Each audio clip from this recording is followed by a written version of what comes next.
تو اسی کے اندر حضرت سلمان فارسی کہتے ہیں کہ حضور نبی کریم صلی اللہ علیہ وسلم جب شعبان المعظم کے آخری دن آتے تو خطبہ دیا کرتے تھے۔ وہ خطبہ کیا تھا؟ نبی پاک صلی اللہ علیہ وسلم فرماتے یا ایھا الناس قد اظللکم شہر عظیم مبارک فیہ لیلۃ خیر من الف شہر۔ فرمایا اے لوگو، تم پر برکت والا مہینہ سایہ فگن ہو رہا ہے جس میں ایک ایسی رات آتی ہے جو 1000 مہینوں سے افضل ہے۔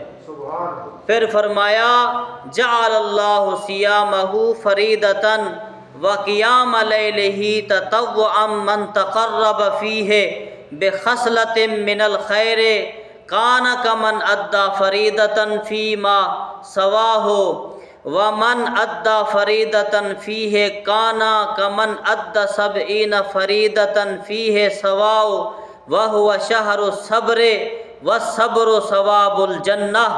فرمایا یہ وہ مہینہ ہے جس کے روزے اللہ تبارک و تعالی نے فرض کیے ہیں اور رات کا قیام اللہ نے نفل بنایا ہے۔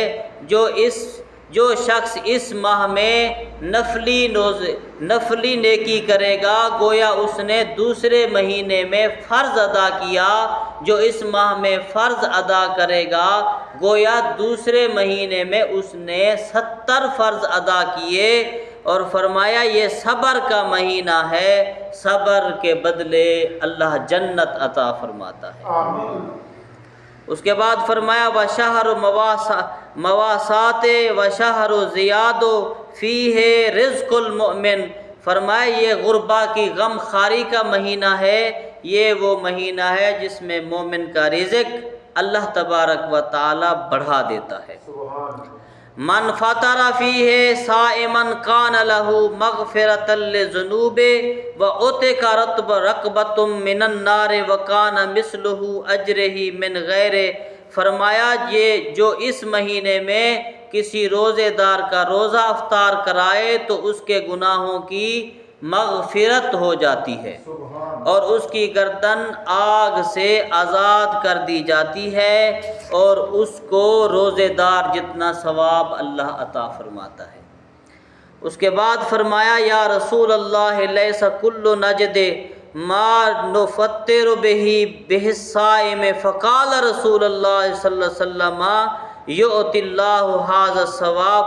نبی کریم صلی اللہ علیہ وسلم کی بارگاہ میں ایک صحابی کھڑا ہو کے عرض کرنے لگا یا رسول اللہ اگر کوئی شخص ایسا نہ کر سکے، یعنی کسی کے پاس روزے افطار کرانے کی یا روزے رکھوانے کی طاقت نہ ہو تو پھر تو حضور نے فرمایا یعنی اتنی استطاعت بھی اگر نہ ہو تو روزے دار کو افطاری کے اندر نبی پاک نے فرمایا 1 گھونٹ دودھ یا 1 گھونٹ پانی یا 1 کھجور کا ٹکڑا بھی اگر افطار کے وقت کھلا دے گا اللہ اسے بھی اتنا ثواب عطا فرمائے گا۔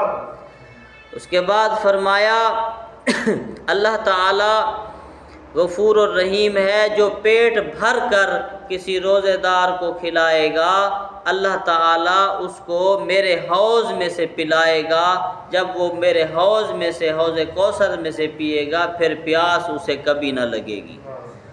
پھر نبی پاک صلی اللہ علیہ وسلم نے فرمایا کہ حتیٰ وہ جنت میں داخل ہو جائے گا۔ اس کے بعد فرمایا اے لوگو یہ وہ مہینہ ہے جس کا اول حصہ رحمت ہے اور دوسرا حصہ مغفرت ہے، تیسرا حصہ جہنم سے آزادی ہے۔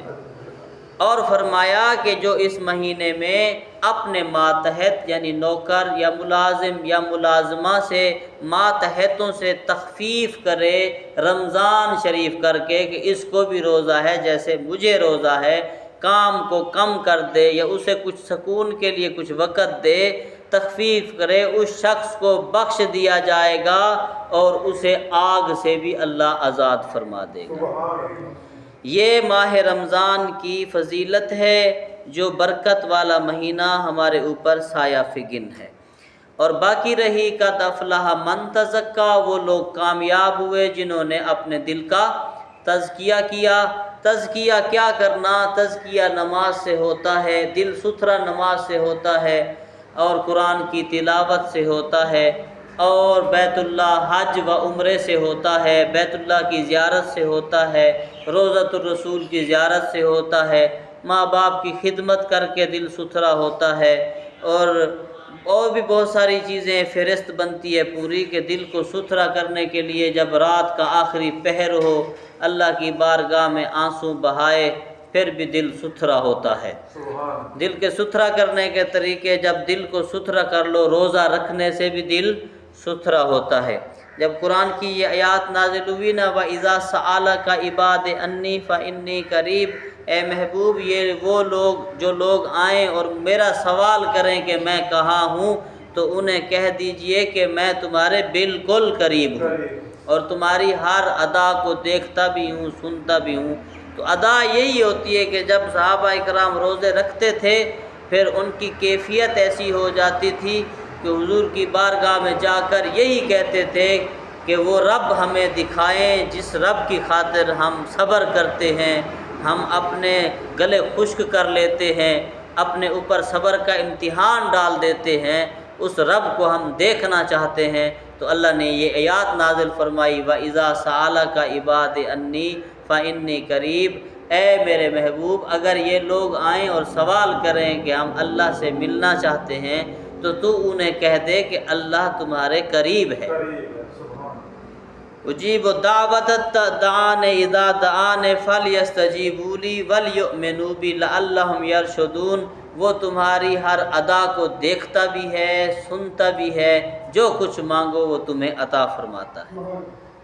تو یہ اللہ تبارک و تعالیٰ نے ماہ رمضان بھیج کر مسلمانوں کے اوپر خاص کرم کر دیا، جس سے ہمارا دل ستھرا ہوگا۔ جب دل ستھرا ہو جائے تو پھر اس کے بعد بھی علماء نے باتیں لکھی، کہا کہ جب دل ستھرا ہو جائے گا تو پھر اس کے بعد 3 قسم کی عبادت ہے۔ 3 قسم کی عبادت، قولی عبادت جس کا تعلق زبان سے ہے، مثلا اللہ تبارک و تعالی وذاکر اسمہ، یعنی ذکر کرو گے تو پھر فائدہ